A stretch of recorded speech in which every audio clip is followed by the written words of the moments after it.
এই গভীর রাতে আমার শেষ কথা এটা, আপনারা মনে রাখবেন। এ ছেলেরা, বাবা নষ্ট হইও না বাপ। তুমি এখন কোনো নারী ছবি, অশ্লীল দৃশ্য, বিবাহের পূর্বে কোনো মেয়ের সাথে খারাপ কোনো সম্পর্ক করো না বাবা, তোমার জীবনটা জাহান্নামের টুকরা হয়ে যাবে। ওই দেখেন, এই বেয়াদব দেখেন, কাকে বলে, মানুষকে বলে না, ছাগলেরে বলে, কোনো খবর নেই, সে তার কাছে আছে। এই হলো গাদ্দার, এই হলো আহাম্মকদের। বললাম না আমি, এটা এই মোবাইলের প্রচন্ড আসক্ত যেগুলো, এদের ব্রেনে কোনো কাজ করে না, এরা প্রতিবন্ধী। হ্যাঁ বাস্তবে এরা কোনো পাক নাফাক, ভদ্রতা, আখলাক, উচিত অনুচিত বুঝে না। এর কথা হলো, আমি হুজুর তোর আব্বাও যদি বলে আমার মোবাইল ছাড়া জীবনে আমার আর কিছু নাই, আমার কোনো মা নাই, বাবা নাই, আমার কোনো আল্লাহ নাই, রাসূল নাই, আমার কোনো হুজুর নাই, আমার কোনো ইমাম নাই, আমার কোনো ধর্ম নাই, আমার কোনো ইসলাম নাই, আমার কোনো কোরআন নাই, আমার একটাই আমার মোবাইল। নারী ছবি, উলঙ্গ দৃশ্য, জিনা, ব্যভিচার, অশ্লীলতা, বেহায়াপনা, উল্লাস, মদ, জুয়া, এই জীবন, এই জীবন বেঈমানের দিকে তাকায় থাকে, বেঈমানের ডিজাইন। মুসলমানের ঘরে জন্ম নিয়া 16 বছর বড় হইলি বেটা, মুসলমান মা বাবার ঘরে চুল রাখলি বেঈমানের মতো বেটা, কাপুরুষ বেটা তুই বেটা, থু বেটা তোর কপালে বেটা, থুতু মারলাম তোর কপালে বেটা, তোর ওই বেঈমানের চুলে থুতু মারলাম বেটা। তোর বাপ তোকেই শিখাইছে এই চুল রাখা, তোর মা শিখাইছে, তুই বড়দি হইলি মার ঘরে, মুসলমানের ঘরে, তো বেঈমানের মতো চুল রাখলি কেন বেটা? ওই বেঈমান তোর বাপ, ওই বেঈমান তোর চাচা, ইউরোপের ফুটবল খেলোয়াড় ওই তোর বাপ বলে, তাহলে সে তার মতো চুল রাখবে কেন? কোন ইহুদি মহিলা, সিনেমার নর্তকী যদি কোনো মুসলমান মেয়ের লেবাস, পোশাক, সাজগোজের জন্য তার পছন্দ হয়, ওই নারী, ওই মেয়ে কাপুরুষ, অপদার্থ ছাড়া, চরিত্রহীনা ছাড়া আর কিছু হইতে পারে না। আল্লাহ রাসূল বলছে, যে নারী চলতি পথে তার আতর, পারফিউম, সুগন্ধি, সেন্ট যদি কোনো পুরুষের নাকে লাগে, খোদার কসম আল্লাহর নবী বলছে ওই নারী ফাহিয়া জানিয়া, ব্যভিচারী, ব্যভিচারী, ব্যভিচারী। শুধু যদি সেন্টের ঘ্রাণ, পারফিউম যদি কোনো পুরুষের নাকে লাগে, আইয়ুমা ইমরাআতিন ইস্তাতারাত ফামাররাত আলা কওমিন লিয়াজিদু মিন রিহিহা ফাহিয়া জানিয়া। রাসূলুল্লাহ বলছে, যে নারী চলার পথে এমন আতর লাগাইছে যে আতরের ঘ্রাণ পুরুষের নাকে লাগছে, সে ব্যভিচারিণী নারী। আল্লাহ তাআলা কোরআনে বলছে, ওয়ালিয়াদরিবনা বিখুমুরিহিন্না আলা জিয়ুবিহিন্না। হে মুসলিম নারী, সারা দেহ একে তো তুমি পোশাক দিয়ে ঢাকবে, দ্বিতীয়ত লম্বা মোটা ভারী চাদর, বোরখা দিয়ে ঢাকবে। এরপরে আবার আল্লাহ বলছে, তোমার চেহারা, তোমার বক্ষ আলাদা, আবারও মোটা পোশাক দ্বারা, আলাদা খিমার, আলাদা ওড়না দ্বারা আবার ঢাকবে। তোমার ইজ্জতের দাম বেশি, তোমার ইজ্জতের দাম বেশি। তুমি নারী, তোমার গর্ভে আব্দুল কাদের জিলানী, তোমার গর্ভে বাইজিদ বুস্তামি, তোমার গর্ভে আম্বিয়ারা আসছে, তোমার গর্ভে আউলিয়ারা আসছে, তোমার গর্ভ থেকে সাহাবা জন্মাচ্ছে। তুমি নারী দামি, দামি। হরিণের মৃগনাভি কস্তুরী খুব দামি, এজন্য হরিণ থাকে জঙ্গলের সবচেয়ে গোপন জায়গায়। হরিণ কোনোভাবে কারো চোখে পড়তে চায় না, কারণ সে বুঝায় আমি বড় দামি, আমার উদরে মানে আমার ভিতরে অনেক দামি নিয়ামত আল্লাহ রাখছেন, মৃগনাভি, কস্তুরী। ঠিক আল্লাহ তাআলা বলছে, নারী তুমি দামি, তোমার গর্ভে আমি আল্লাহ তাআলা জামানার বড় মুজাদ্দিদ, জামানার বড় আউলিয়া, মুজাহিদ, আলেম, উম্মতের বড় খাদেম আমি তোমার গর্ভ থেকে দেব, কাজে তুমি দামি। তুমি রোডে যাইও না, তুমি রাস্তা যাইও না, তুমি মানুষের বেড়ারে দেখাইও না, তুমি শরীর প্রদর্শন করো না।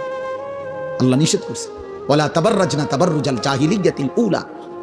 হে নারী, তোমরা অজ্ঞ নারীদের মতো তোমরা নিজেদের সৌন্দর্য প্রদর্শন করো না, করো না। ওয়ালা ইয়াদরিবনা বিআরজুলিহিন্না লিউলামা মা ইউখফিনা মিন যিনাতিহিন্না।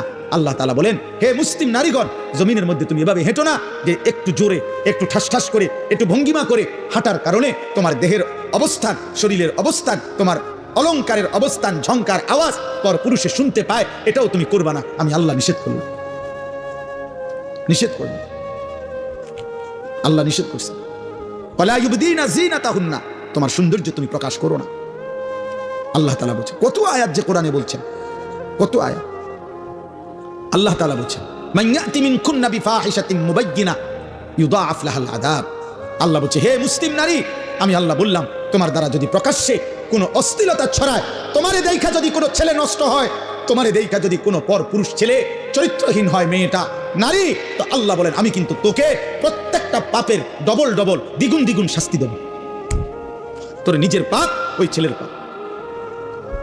যে কোরআন শরীফের আয়াত। এর জন্য যেই সমস্ত মহিলা, মেয়ে বেপর্দা, হারাম কোনো প্রেম সম্পর্ক অথবা নিজের শরীর প্রদর্শন করে, এদের দিকে যত পুরুষ তাকায়, এই সমস্ত পুরুষের যত গুনাহ হয়, ওই অসভ্য নারী সবগুলো গুনার শাস্তি, নিজের পাপ আবার এদের পাপ সমপরিমাণ নিয়ে শাস্তি ভোগ করতে হবে। খোদার কসম, এটা কোরআনের আয়াত। আল্লাহ বলছেন আমি ছাড়বো না, আমি নিষেধ করছি। আমি তোমাকে দামি বানাইছিলাম, আমি তোমাকে ইজ্জতওয়ালা বানাইছিলাম। ইসলাম নারীকে কি সম্মান দিছে বলেন? মাটির নিচে ছিল, ন্যূনতম কোনো মর্যাদা, জীবন্ত মাটির নিচে দাফন করে দিত কন্যা সন্তান। ইসলাম সেই মনে হয় যেন কবরের থেকে উঠাইয়া আমার নবী মর্যাদা দিতে দিতে বলছে, আল জান্নাতু তাহতা আকদামিল উম্মাহাত, মায়ের পায়ের নিচে সন্তানের জান্নাত। তাহলে মা কোথায়? পরে বুঝেন না, মহিলার পায়ের নিচে যদি জান্নাত হয়, পেবড়ি কোনায়? জান্নাতের উপরে। তার মর্যাদা কোথায়? জান্নাতের ঊর্ধ্বে। নারী জান্নাতের ঊর্ধ্বে। সুবহানাল্লাহ। অতএব আজকে এতটুকুই কথা, আপনারা বুঝেন, আমরা বুঝি।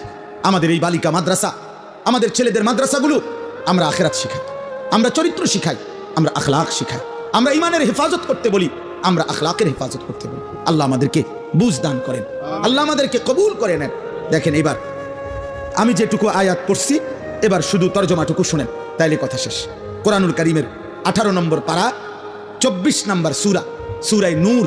এই সূরা আল্লাহ তাআলা কি বলছে শুনেন, অত্যন্ত গুরুত্বপূর্ণ কোরআনের সূরা। আল্লাহ তাআলা বলেন, বিসমিল্লাহির রহমানির রহিম। কথা বলো না, কথা বলো না। আল্লাহ তাআলা বলেন, এই দেখেন 3টা আয়াত পড়ছি মাত্র, 18 নম্বর পারা, 24 নম্বর সূরা। সহজ, আপনি বুঝবেন সহজ কথা। আল্লাহ তাআলা বলেন, সূরাতুন আনজালনাহা, এই সূরাটি আমি আল্লাহ নাজিল করেছি। পুরো কোরআন কে নাজিল করছে? এই সূরাটা কে নাজিল করছে? তো আল্লাহ এরপরও আবার বলছে, এই দেখো, এই সূরাটা কিন্তু আমি নাজিল করছি, আমি আল্লাহ নাজিল করছি। কামখেয়ালি করো না। আমি আল্লাহ, আমি তোমার রব, আমি তোমার সৃষ্টিকর্তা, আমি তোমার হিসাব গ্রহণকারী, আমি কিন্তু ফায়সালাকারী।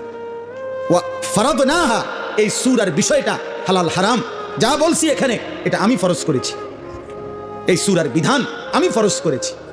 3 নাম্বার, ওয়া আনজালনা ফিহা আয়াতিন বাইয়িনাত, আমি আল্লাহ এই সূরার মধ্যে আমার বিধান স্পষ্টভাবে, কোনো রকমের লুকোচুরি, কোনো রকমের নয় ছয় নাই, আমি স্পষ্ট আমার বিধান আমি নাজিল করেছি। লাআল্লাকুম তাদাক্কারুন, কেন? যেন তোমরা উপদেশ গ্রহণ করতে পারো। কি করতে পারো বলেন? উপদেশ গ্রহণ।